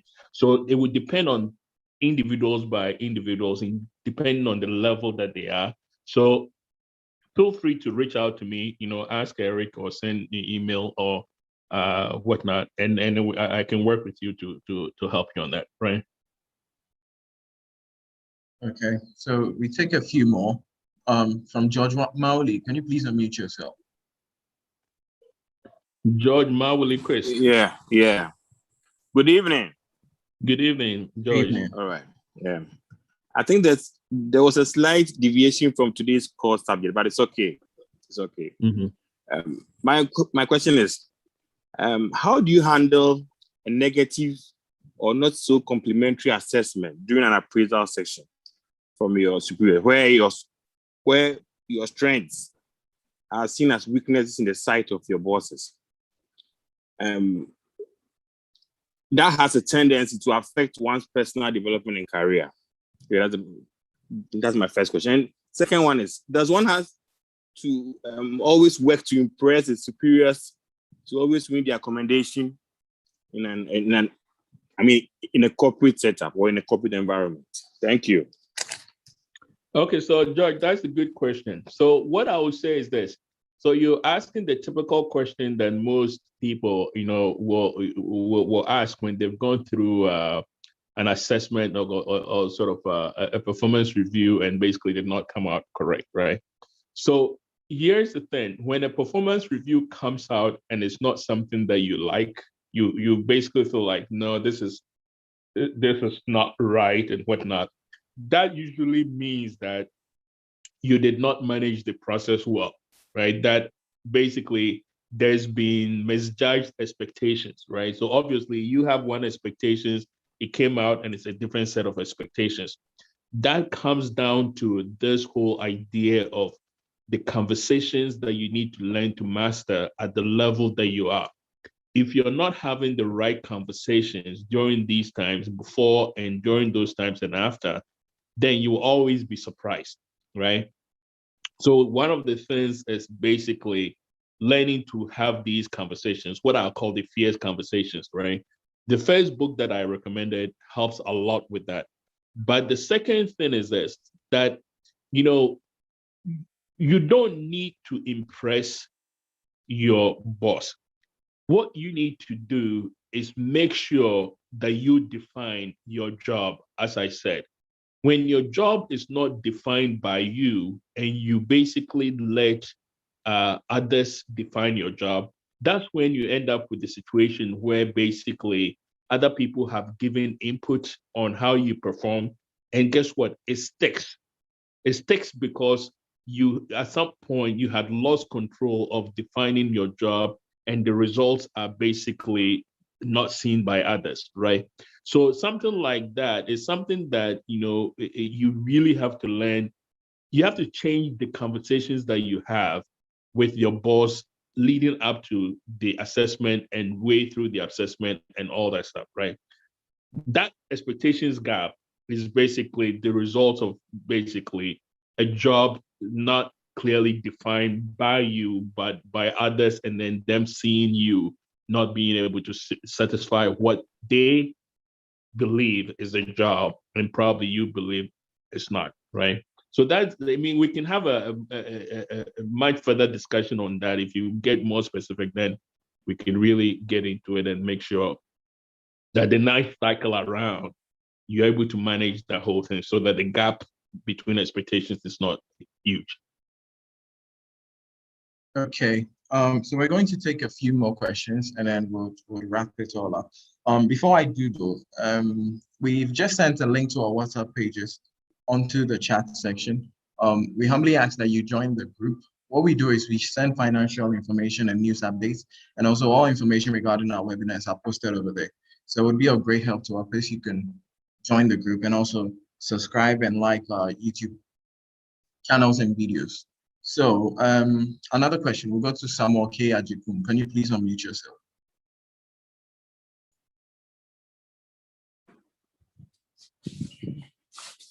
Hello. Hello, Samuel. Yeah. Hi, sir. A good evening to you. Good evening. Thanks a lot for this insightful pieces of advice and information to help some of us, the upcoming youth, build our career. I'm with the Public Services Organization here in Ghana. I'm 37. I anticipate that by 40, 45, I should be a self-employed, consultant. My question here is, that looks like I have about, let's say, close to about 8 years to have to put myself together to assume, this consultancy role. How do I, from now, start adding value to myself, towards this path I've set myself to on? Doesn't necessarily mean that I need to acquire a PhD. I mean, what goes into putting myself together to become a consultant in probably the next 5 or so years from now?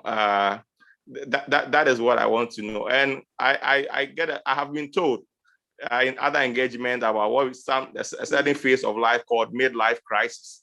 I mean, how do I also, put myself together to avoid, the challenges that come with that phase, and then put myself on a stellar performance from here? Thank you. Okay, so this is the piece of advice I would say. Don't ever forget, going for a degree. Degrees don't solve problems, right? It's really more your skills. My advice would be, if you want to be a consultant, that means you're going to compete with a lot of people in Ghana who also say they want to be consultants, right? But the key piece is that whatever you've been doing the past few years, the past decade or whatever, and where you are right now, you probably know the area better than a lot of people, right? So if there's a desire to be a consultant, I would say go deep. What do I mean by go deep? Go choose a specific areas within that public sector where you really know and really understand it all the way to the bottom, right? One problem-solving way that I use, whenever I go to any organization, right, as if I'm hired or whatever, I usually get a group of people who are close to me in that company, and I work with them and I have them map out a section of that business going all the way down to the customer, to the suppliers, to deep down, whatever area, systems level. And what that does is that it gives me an incredible deep knowledge of the issues in that area, and I master them, right? Then, of course, when you step back and people are solving those problems, you're able to help them. So my advice would be, the area of the public sector where you sit, work very hard to go deep before you actually retire or before you actually decide to go independent. and actually make yourself a master of some of those issues that are in there. And I think you will be much more rewarded if you actually did that instead of going and getting a degree, right? Okay. Take about 2 more questions, and I'll read a few more, and then we'll wrap it all up. Hilda Mortu, can you please unmute yourself?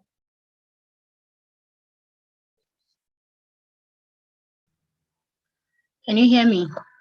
Yes, we can hear you, Hilda.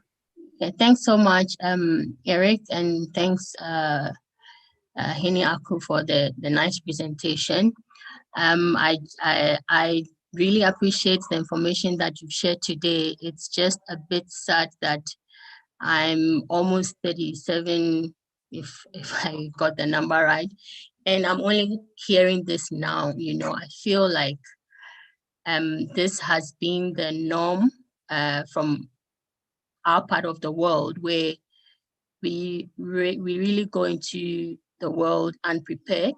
We go into the career world unprepared, and we go through so many things and don't get it right, and that actually delays the time that it takes for us to reach our maximum earning potential.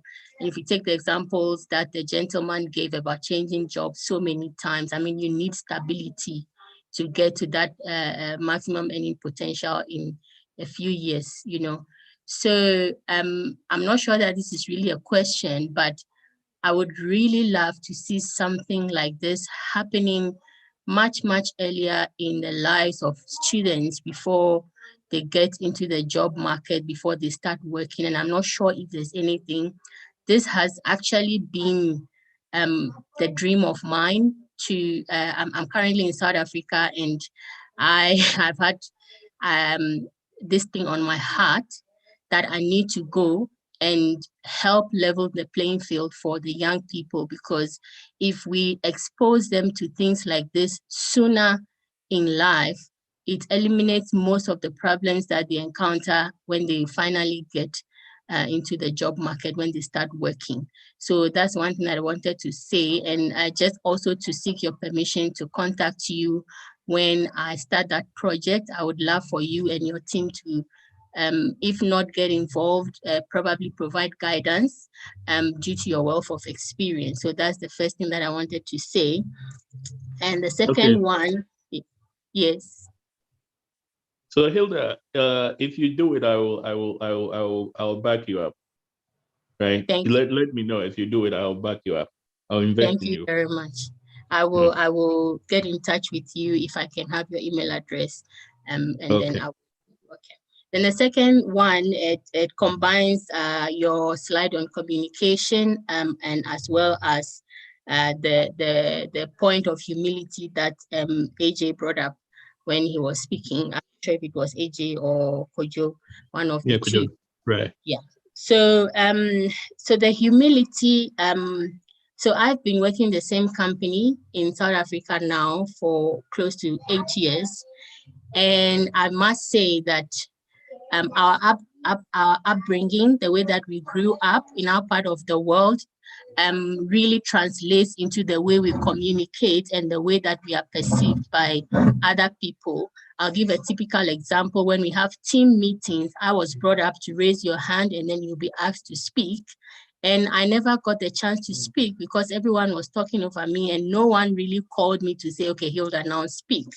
Because in the culture here, you speak when you feel like speaking. And the one leading the interaction pauses to listen to you. And no one explained that to me. So for so many years, I was in the background. And I think I came across as timid or antisocial because they expect you to jump in without any orientation. And that's what they are used to. You don't wait for people to give you the chance. So I just wanted to bring this up to say that in as much as we are brought up, I'm not sure how many people on this forum are still in Ghana and how many are outside the country, but I do know that a few people are outside the country. The culture of the place that you work also affects your communication and the way that you conduct yourself. You need to learn how the people interact and try.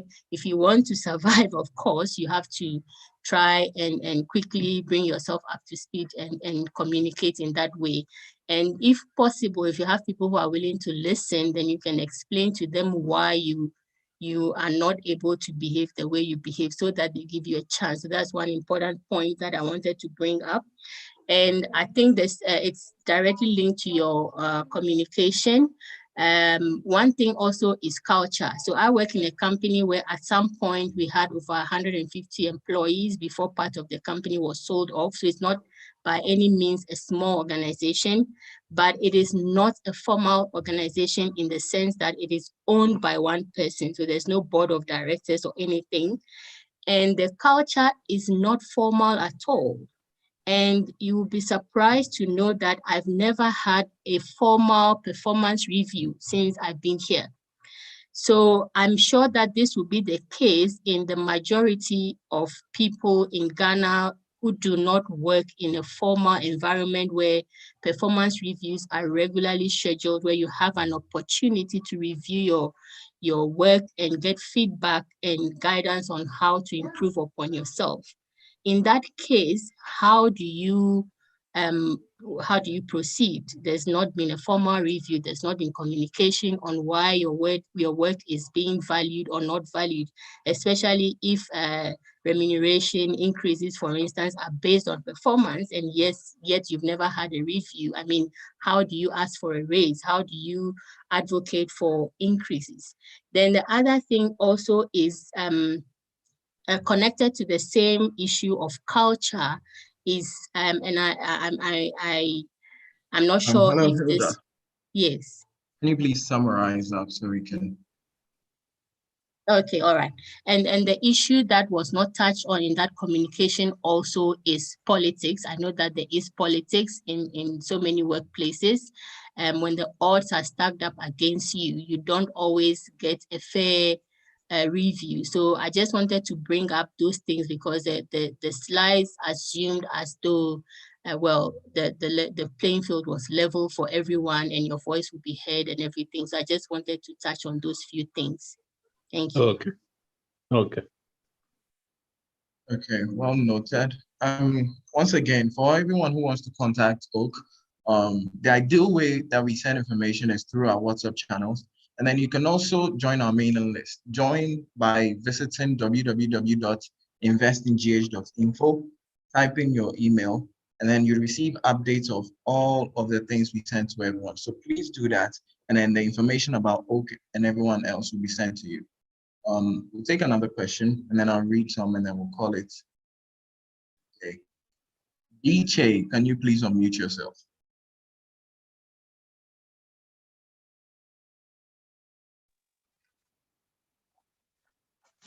Hello.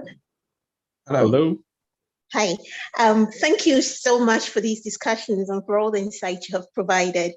I would really like to get your perspective on how one can handle the situation where your manager is insecure and feels threatened by your skills, and they have pretty much confessed to this, and therefore do not give you opportunities to be involved in projects that will showcase your abilities.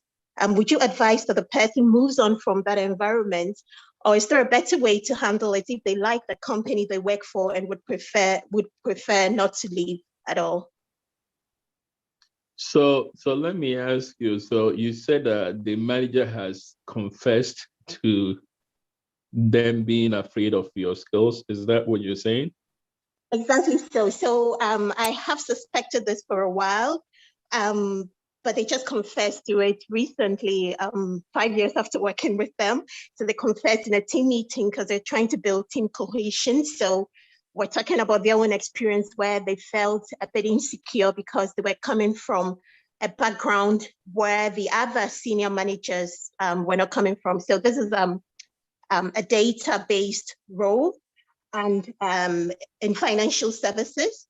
And so I come from a technology and financial services background, and my manager comes from a sales background. And the other managers within his league were coming from financial services. So he felt really insecure and felt like he didn't have the necessary skills, and saw me as the person who had the skills that would have made him successful in his role. Okay, all right. So this is what I would say. So this actually, I think this is a classic example of where I think you personally could actually grow a lot if you actually have a sponsor. Because what happens is this. So I'll give you a specific example. When I was at Deutsche Bank, when I got to vice president level, I was reporting to a guy who was a director. Now I have very technical background in financial securities and whatnot. The guy was an accountant. An investment banking accountants are not very well regarded, and he was my boss.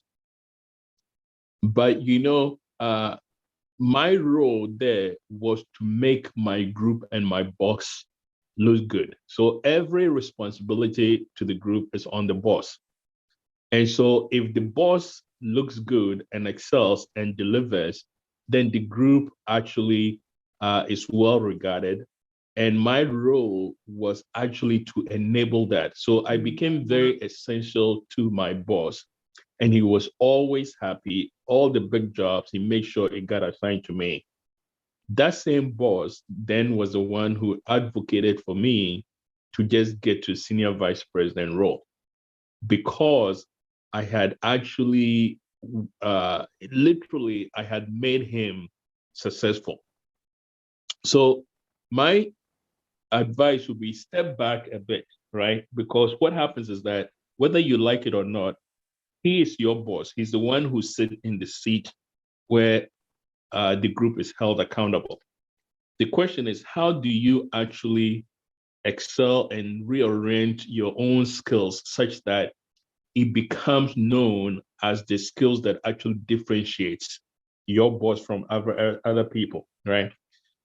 And think about it. If you were in your boss's shoes and a younger person who's much more skilled and technical also came in, that's exactly what you will actually require of him. So that is a skill you yourself actually have to develop, how you use those skills to make the boss actually excellent. Without knowing the details of the situation, it's very difficult to actually offer like very specific, okay, do this the next 3 years, do this the next 1 year, do this the next 6 months, do this the next 1 month, right? But if you reach out to me and you can speak freely about the situation, then I can actually offer. But I would say overall, he's the boss, you work for him. Make sure that you've established that relationship where you defined your job and you become his ace card, right?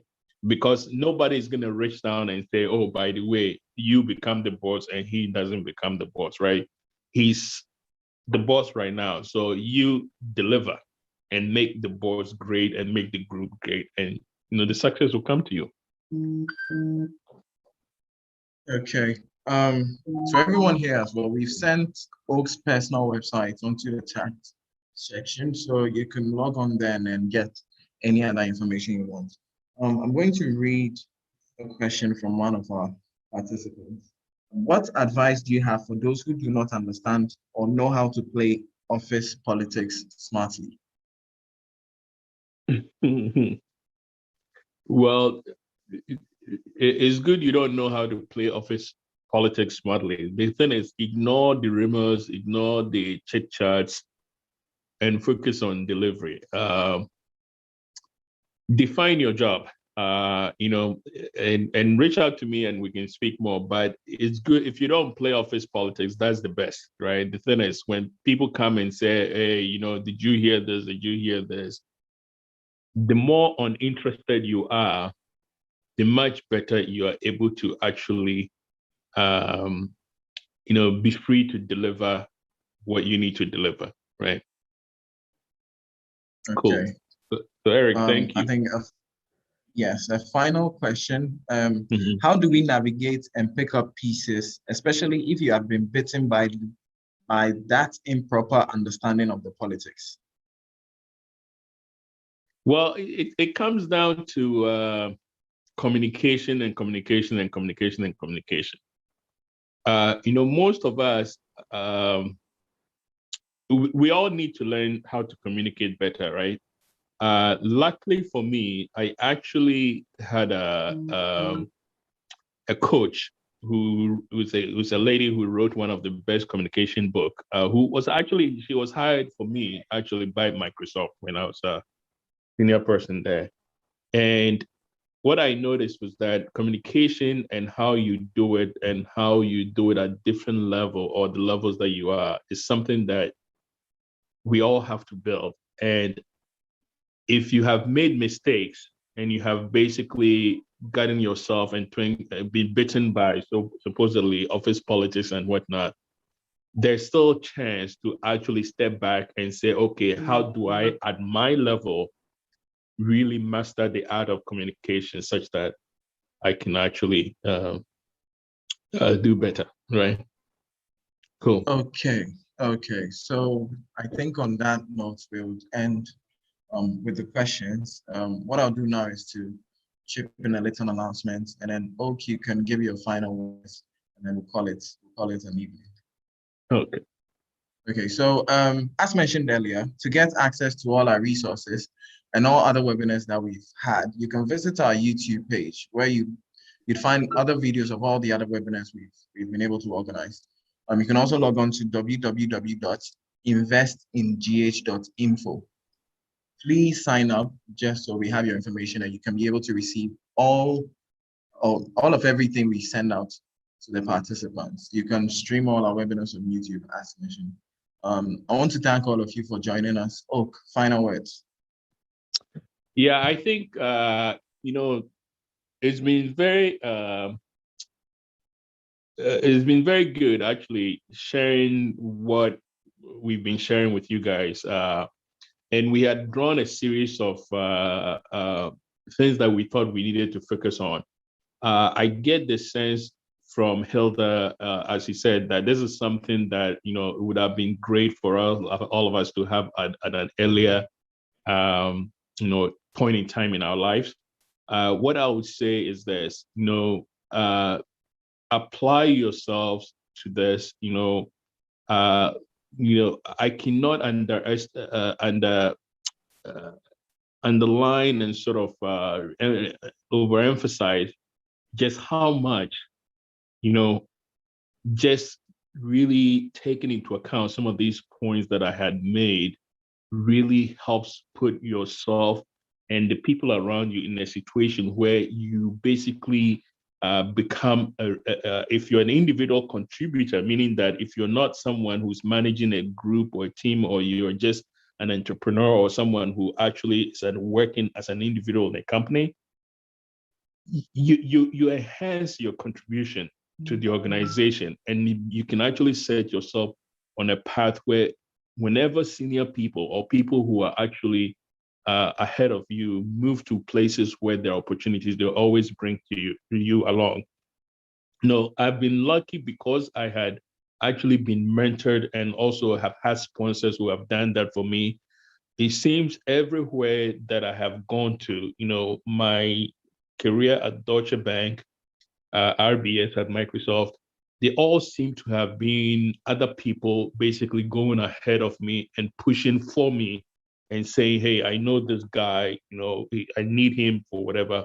I mean, when I got to Royal Bank of Scotland as a COO, it was a guy that I had worked with a long time ago at Deutsche Bank, who was the managing director there, who basically told the CEO that I need this guy at RBS.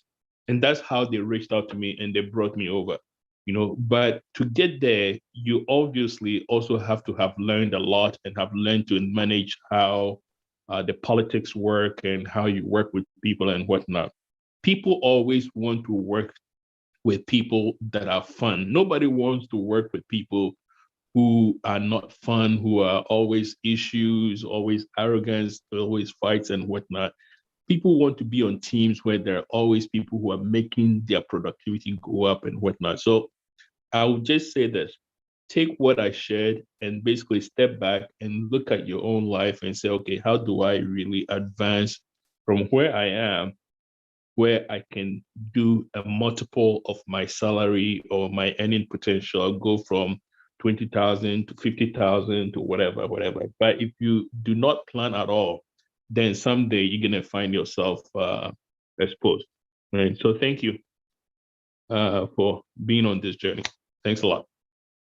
Thank you so much, Oak, and thanks to all the participants.